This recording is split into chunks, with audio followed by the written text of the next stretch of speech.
Idris Uwasemavumba uno musi yakoze mariage nk'uko muriko murabibona ku mafoto ariko aratembera ku mbuga nkoranyambaga. Idris Uwasemavumba uno musi niho yakoze mariage, ndibaza murabibona neza, uravye ifoto ziri ngaho kuri screen. Idris Uwasemavumba uno musi yaraye yambitse impeta uwo bagiye kubana ubuzima bwose cangwa se uwo bagiye kubana ubuziraherezo. Ni mariage yabaye kuri uno musi nyene mubona, musi wa gatandatu itarike 22 uno musi kuwa gatandatu itarike 22 niho haba mariage cangwa se niho haba gusezerana imbere y'amategeko kuri Idris Simbizi n'umufasha wiwe. Uno musi novuga neza yuko bemerewe kuba umwe by the way. Uno musi rero niho bakora mariage by the way. Ni mariage yabayemwo udusha twinshi, ni mariage yabayemwo udusha twinshi by the way. Ni mariage iriko iravugisha abantu amajambo menshi, ni mariage benshi bariko baravuga ko amajambo amakomantiri agiye atandukanye. Mbega uribaza bariko baravuga kubera iki, bivuye kuki? Idris Uwasemavumba urazi ko afise imodoka akunda kwitwa Imburugini.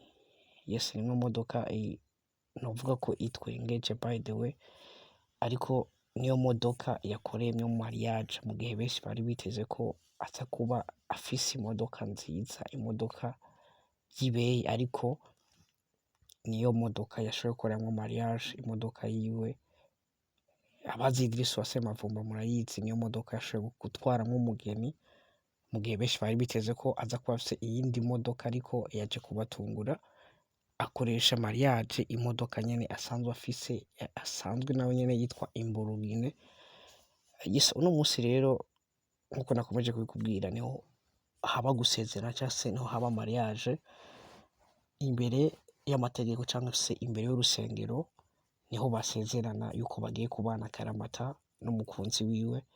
Itariki 22 niho babishira mu ngiro kuri uno musi nyene. Ndakubwiye neza yuko rero nimwe muri mariage yavugishije abantu amajambo menshi, nimwe muri mariage yabayemwo udusha twinshi by the way. Nimwe muri mariage umuririmvyikazi Natasha yashoboye gushikaho. Ni Natasha navuga neza yuko murabizi ko yari yemereye Idris Uwasemavumba kuzomuha ikintu kimeze neza kuri mariage nka support cyangwa se nko kubashigikira mu buzima bushasha batanguye bwo kubaka urugo. Ni Natasha yabivuze, benshi barabigira ko amakomanteri. Murabizi ko vyavuye ku kiganiro Idris Uwasemavumba yakoze, akagikora ataginga Natasha ku giteramo agiye gukora vuba cane. Igiteramo kizoba kirimwo abanyamahanga benshi, igiteramo kizoba kirimwo abaririmbyi bavuye hanze y'igihugu, ariko kugira mu kano kanya tutaramenya mbega azoba ari bande, ariko amakuru mfise nuko azoba ari abaririmbyi bakomeye cane muri East Africa, cane cane kuva mu gihugu ca Tanzania, aho benshi bariko barakeka ko umuririmbyi Diamond Platnumz azoba yaje ngaha mu Burundi azanwe n'umuririmvyikazi Natasha Lanone. Murabizi rero ko yakoze ikiganiro amutaginga, amuvuga neza mw'ico kiganiro yakoze, avuga ku giteramo agiye gukora vuba. Natasha amaze kukibona, murabizi ko yemereye Idris Uwasemavumba kuzomuha support cyangwa se kuzoshika mu rubanza rwiwe akamufasha. Murabizi Natasha arakunze kubikora ku bantu benshi, murabizi ko yabikoze kuri Ave Smith. Ni umuririmvyikazi bafise amafaranga menshi by the way, ni umuririmvyikazi bafise amafaranga menshi, ni umwe mu baririmvyikazi bameze neza, bakora umuziki uri quality bivanye nuko afise amafaranga. Murabizi yarabikoze kwa Ave Smith, yarabikoze ku barimvyi benshi bagiye batandukanye, kwa Sadbi n'abandi benshi bagiye batandukanye, aho yagiye abaha support bivanye n'ivyo bakoze. Ni Natasha rero yari yemereye Idris Uwasemavumba kuzoshika mu rubanza rwiwe canke se ku musi wa mariage, ariko nkuko yabivuze yabikoze, yashoboye gushika muri mariage ya Idris Uwasemavumba kumushigikira cyangwa se kumutera intege. Murabizi ko yamwemereye akantu ni Natasha yashoboye kubikora nk'uko yavyemeye, abikora imbere y'amaso y'abantu, aho yamuhaye ibahasha ririmwo amafaranga menshi cane, aho yamuhaye ibahasha, nokubwira neza yuko abantu batanguye kuvuga ati nimba ari amafaranga make ni nk'imiliyoni nka 20 by the way. Yes, Natasha rero nokubwira neza yuko yakoze ikintu ciza cane catumye abantu bavuga amajambo menshi, catumye abantu novuga neza yuko bishimira ibyo Natasha yakoze cyangwa se ibyo Natasha yakoreye Idris Uwase Mavumba. Yes, ni imwe muri mariage rero abantu benshi bari biteze bavuga ngo mariage ntizoba ni showbiz, ariko murabona ko itariki 22 ariho bashoboye gusezerana Idris Uwase Mavumba n'umukunzi wiwe, bashobora gusezerana imbere y'amategeko, imbere y'igihugu, imbere y'inshuti n'abagenzi. Yes, ni imwe muri mariage yabayemo udushya twinshi. Hari ifoto yashoboye gusohoka by the way ku mbuga, ni imwe mu foto yatembereye cyane. Murabizi ko Idris Uwase Mavumba ni umwe mu bantu akunda ama content cyane, ni umwe mu bantu bakunda gucreya amadeba. Hari ifoto yasirikiye cyane ku mbuga nkoranyambaga, ariko benshi bagerageje kubivuga ko bavuga yuko bari showbiz cyangwa ngo byo bari byo.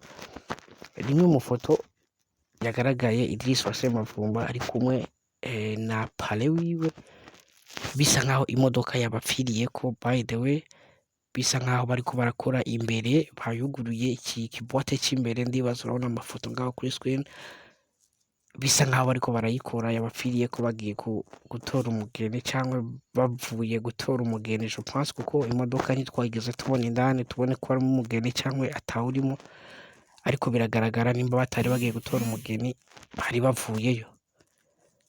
Yes, rimwe mu ifoto yavugije abantu amajambo menshi, aho benshi bavuze yuko ari showbiz cyangwa se ari byo bateguye kugira ngo bashobore kuvugisha abantu.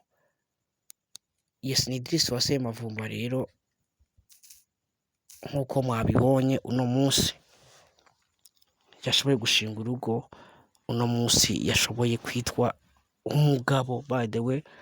Yes, impamvu nkoze ino video ni kugira ngo tumukeze by the way.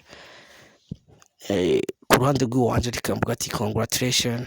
Yes, ku ruhande rw'iwanje reka mvuga ati Imana izokomeze kubahezagira, batse bavyare hungu n'akobwa, batse bavyare barere, batse bagira ibirara mu nzu no hanze by the way.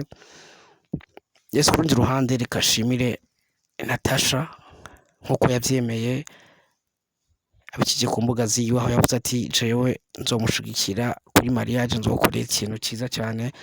Murabona ko yashoboye gushika muri mariage, ndibaza urabona amafoto, byari ibintu biryoshe cyane, wari umunezero udasanzwe, wari umunezero ku bafana ba Natasha, wari umunezero ku bakunzi ba industry ya 257, ahora neza yuko abantu bose bari mu mariage bari bafite umunezero, bivanye nuko umuririmbyikazi Natasha yashoboye gushika nk'uko yavyiyemeje kugira ngo ashobore kumushigikira nk'uko yavyemeye. By the way, big up sana, congratulation Idris Uwase Mavumba. Natasha no muririmbyi akomeye by the way, no muririmbyi aje muri mariage yawe, nibaza neza yuko ushobora kumva yuko uri umuntu ukomeye cyane. Urumva kuja muri mariage ya Simbizi, urumva ko vyari ibintu vyiza ku bakunzi ba industry n'abakunzi ba Idris, cyangwa se no kuri famille. Umuririmbyi Natasha no muririmbyi akaze cyane mu gihugu cy'u Burundi by the way, ntawo vyirengagiza. Yes, reka ndabwira ati congratulation, Imana izikomeze kubahezagira. Aje uri kumva kuri micro Showboy Radio, ndabakunda cyane, ariko icyo no gusaba imbere ko ndangiza no kokora subscribe kugira ngo uzurahabwa update news, amakuru atandi uzoyasanga, narakubwiye ko uzoyakura hanyene. Icyo nagusabye gusa no gukora subscribe kuri ino channel, like, share, commentaire n'ibindi byinshi bigiye bitandukanye, byose uzobisanga hanyene. Nimba utarayikora please yikore now kugira ngo buri kiganiro cyose size ko cyangwa video yose na uploadinze ushobore kuyibona aho uri hose, ishobora kugushikira. Yes, tariki 22 birangiye Simbizi abaye umugabo wagwana. Ndabakunda cyane. love so much dusubire ubutaha ariko ico nogusaba gusa